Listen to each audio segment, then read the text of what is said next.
In a picturesque village, nestled by mountains and surrounded by dense woods, residents were woken up every morning by a songbird named Lila. Her melodious tunes signaled the start of a new day. Every morning, like clockwork, Lila's songs resonated through the village, filling the air with hope and motivation. "Life is what happens to us while we are making other plans," was a quote from Alan Saunders, often recalled by the villagers when hearing her song. However, one fateful day, Lila's song was absent. Days turned into weeks, and the once vibrant village seemed muted without her morning serenade. A young girl named Ava, having grown up listening to Lila, felt the void deeply. She remembered a quote by Helen Keller, "Alone we can do so little. Together we can do so much." Determined to find Lila and bring back the village's morning melody, Ava rallied the children. Equipped with determination and guided by the stories of the elders, they embarked on their quest.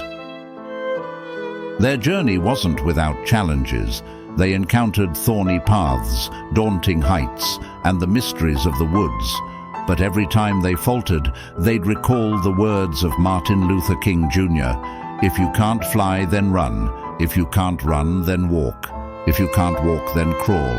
But whatever you do, you have to keep moving forward." After days of searching, Ava's keen ears picked up a faint melody.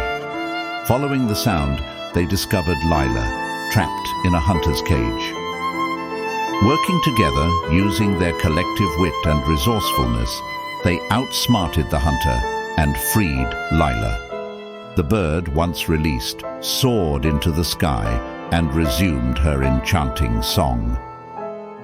As Lila's tunes once again filled the village, Ava stood among her peers, beaming with pride. She realized that the journey had taught them more than they had set out to learn. With Eleanor Roosevelt's words echoing in her heart, she whispered, "The future belongs to those who believe in the beauty of their dreams." "It's not just the destination, but the journey that counts," an elder remarked, as the village rejoiced, not just in Lila's return, but in the spirit of unity and adventure the children had showcased. In unity, there is strength.